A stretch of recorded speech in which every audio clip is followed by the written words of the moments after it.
So imagine a world or even a country where service damage is a thing of the past.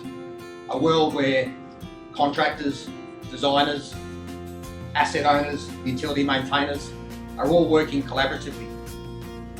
A world where personal harm and service damage just doesn't occur. A world where people are working to the same simple, consistent standards, golden rules, if you will, where we actually get back to basics. I'd like to invite you on a journey. Well, Kate. Hey mate. How you going, mate? Good, how are you? Yeah, I'm Matt. Kate, right? Yeah, it is. Yeah, nice to meet you, man. Sorry to stop you. Just wanted to have a quick chat. I can see you're just about to start digging here. Just wanted to ask you about, do you actually know what's under the ground where you're digging today? Yeah, I got told at pre-start there was some services under the ground, but I got told to dig here just to carry on so we can start laying some pipe. Okay, awesome. Talk about the pre-start. Was there any documentation or plans that you may have looked at before you started work today? No, supervisor gave us some plans, but we left them in the office, you know, open weather. Yeah, man. Stuff gets sweet. Unbelievable. 4 seasons in one day, as they say. Yeah. So those service plans, believe it or not, most of the asset owners have signed up to a service called Before You Dig, and they actually have made a commitment to provide all of the information, all of the asset alignments and depths, and that's through a service that's free of charge, and that helps inform you as to what's under the ground here. So I really encourage you to take the time to take that information in. The other stuff you can use is talking to designers, planners, also some of the more experienced people in the company that may have worked in this area before. And the other great source of information is actually landowners around the area that have been here for a long time. They can actually help inform you what's under the ground. So that's all part of the step that we call preparation. Does that make sense to you? Yeah, it does. Absolutely. So what I'm going to do for you, Kate, I'm going to leave these service plans. So these are actually for this location here. That'll tell you what's under the ground. And I'm going to also leave you this golden brick. Okay, this golden brick symbolises that first step, our back to basics principle of preparation. You all good with that? I'm good. Thanks, man. Awesome, Kay. I'll leave you to it. Carry on. Have a good day. Oh, Kay. Hey, Matt. How you going, man? Good, Matt. Sorry to stop you again. Just wanted to have a quick chat about what you're doing here. I can see you're about to dig again. In terms of preparation, which we spoke about before, you've got the service plans, which is awesome. Anything else that you may have signed on to this morning before you started work? Yeah, in the morning they got my autograph. They got your autograph, yeah. That's worth gold, I'm sure. Oh, it definitely is. Absolutely. Do you remember what you signed? It was the pre-start, and then this very lengthy document that had all the services and some drawings inside of it. Yeah, sweet. Actually, that's what we call a permit to dig, right? So yes, it's a chunky document, but it contains some key information about what's under the ground here. So again, it's informing you to keep you safe and also protect those assets. Okay. Anything else that you may have picked up on this permit document that you may have signed? It did ask for my rating. Your rating? Yeah. Okay, tell me more about that. Oh, competency, I believe. So Competency. Okay. Yeah. I can see that you're a fit and healthy, competent digger operator. You obviously don't get guns like that by sitting in the office. Yeah. So trained and competent. There's also other people involved in this task as well. So this permit is actually checking to make sure everyone's got the right tickets and competencies and qualifications, so we're safe working around these assets. Okay, this permit is a very important document. I'm going to leave that here for you, okay, as a reminder. The other thing I want you to do is do a daily walkthrough. Okay, so this permit I can see was signed on Monday. Yeah, what's today? Thursday. Thursday. Yeah. So that's what, 3 days gone past? Yeah, we did great. We did 200 metres. 200 metres? Yeah, laying some great in 3 days. Yeah, Man, you must be awesome.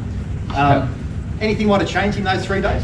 Sites of the houses changed, working on different roads. Different roads, yeah. Obviously the ground conditions might change, different services you may come across, the weather changes. So there's a whole lot of variables, and that's important as part of this process, is that every day you're doing that daily walkthrough, and anything you might be looking for on the ground, anything you might be prompted by? Indicators, you know, sometimes you see, especially like a water main, you know, you see it start in one direction and then it could be 100 or 200 mils out. Absolutely. So that's why this is so important. So I encourage you to do that. Sign the permit every day, do that daily walkthrough, and make sure you've got the tickets and competencies. So I'm going to leave this here for you, permit. And I'm also going to leave you another golden brick, right, to symbolise what we've just discussed, and that's planning. Okay. Second key important back to basics rule is planning. No further questions? No, thanks, Matt. Carry on, man. Keep safe. Okay. Oh, Matt. How's things, man? Surprised to see you here. Yeah, I think you and I are going to become really good friends. Oh, so do I. Absolutely. Real sorry for stopping again. Just wanted to have another quick chat. This is all about keeping you safe and obviously protecting those assets under the ground and above ground. Obviously, we've got that information we spoke about previously, preparation and plan. We've got the documentation, we've got your competency, you've done the daily walkthrough. Are you 100% sure what's under the ground here? Oh, can't see through the ground. I wish I was Superman. Absolutely. But they do say it on the plans. They do say it on the plans. And how much do you trust it? Would you put your life on it? Would you put your kid's life on it? No. Absolutely. No. So we've got a step, right, that's called potholing, right? Basically proving. And what it does, have you heard of hydrovac? Big noisy truck. Big noisy truck, that's the one. Think of it like a big vacuum cleaner, right? It comes in, basically sucks the ground away in a certain location, and then you can see the surface. You can actually lay your eyes on it. And you know what they say, when you see it? You believe it. Spot on, brother. So hydrovac, potholing, we can also hand dig, and basically that's proving the services, and actually there's nothing more confident than actually seeing it for yourself. Okay, so that's the other thing we do is CAT scanning and GPR, which is like magic wands and technology that help us see into the ground. So that's all part of this proving step. So it's not used to find gold? It's not used to find gold. However, funny you say that, what it's finding is actually worth more than gold. Your life. So what I'm going to do, mate, I'm going to leave you a couple little symbols of what we just spoke about. Okay, hydrovac, very important process, and CAT scanning. Okay, allows us to prove what's in the ground.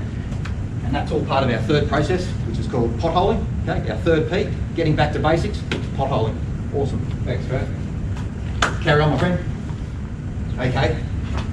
Hey, Matt. How are you? Yeah. Having a good day? Oh, fabulous, mate. Awesome. I can see you're getting stuck into it here, which is awesome. You've actually exposed the ground now. You've done the potholing. You've proven what's in the ground. But wouldn't it be a shame if all of that hard work we've done was undone by hitting the surface? Yeah. So what I need you to do is really think about protection. Right? We need to protect those assets and also protecting yourself from what we've just exposed. Okay. So any ideas how we might go about protecting the surface? Big steel structures, shields. Yeah, big steel structures, commonly used. Nothing like having that solid barrier in the ground between you and the surface. Okay, think of it like a shield or a coat of armour that's protecting you from that surface. It's also protecting the asset. So if you slip or misjudge or miscalculate, it's providing a hard barrier to protect those services. And as you know, you've been in the industry a long time, those services can be quite fragile, quite old, and they are subject to movement. And also, because of their fragility, they can actually be damaged just by exposing the earth around them. So, very important step. So, Matt, is the shield there to protect me or the asset? That's a very good question. And the answer to that is both, right? Most importantly, it's protecting you, but also those assets.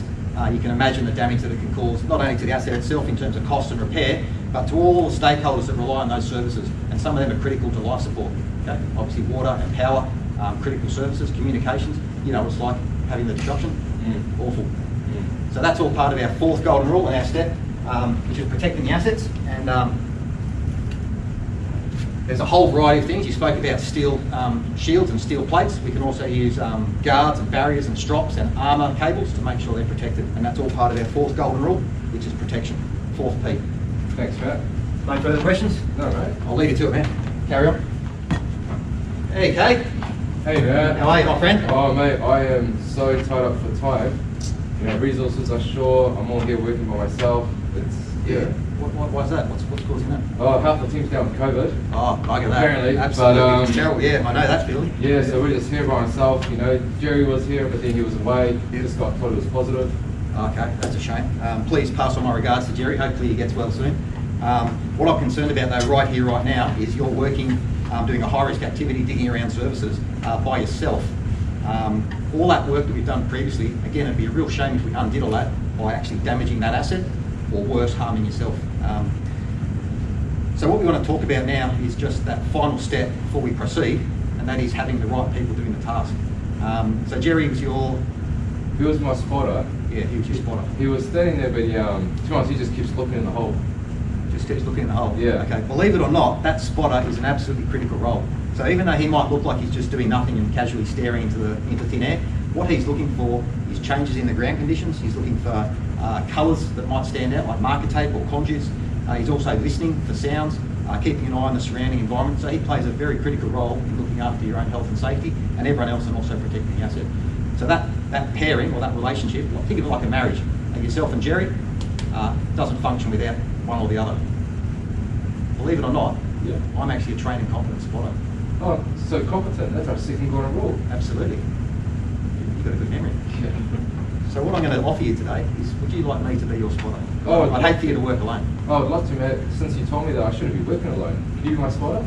I'd love to, my friend. It'd be an honour.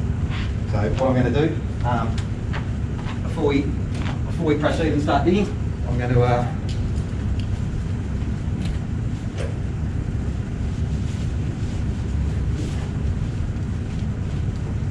don my blue vest, which, as you can see on the back there, basically indicates what my role is. So I'll be your spotter, and together we're going to work to safely dig around the surface. So that's all part of our fifth and final golden rule, our golden brick. Fifth P is actually proceeding safely. Any questions? No, that's great. Thanks, Awesome. Matt. So I think, in summary, Kate, if we just go for a bit of a wander, mate, those 5 golden rules, or 5 Ps, getting back to basics, keeping it real simple. And I've worked on many projects around New Zealand and overseas where these golden rules have actually worked. Last major civil infrastructure project I was on, we actually saw a 50% reduction in service strikes by keeping it simple and getting back to basics. And you can just imagine what that does to protect people's lives, but also protect the assets. Preparation, obviously getting those before you dig, plans and service information, having our plans and our permits and our competencies, and actually doing that daily walkthrough. Yep, remember that one? Third step is about potholing and proving and actually seeing it and making sure we know what's in the ground. We also have that protection stage, which is about making sure those assets are physically protected and obviously physically protecting yourself as well. And then the final step is having the right people doing the task, and then we proceed. Makes sense. Absolutely. So, Oh, Matt, you've changed me. I'm all Absolutely. for it, and I feel empowered. absolutely. Part of that empowerment, what I'd like to do is basically encapsulate all that in signing a commitment, and that's part of what we call a pledge, or basically a promise.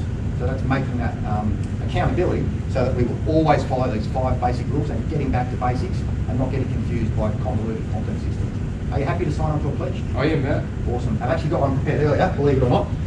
Grab a pen, my friend. So this is our pledge board.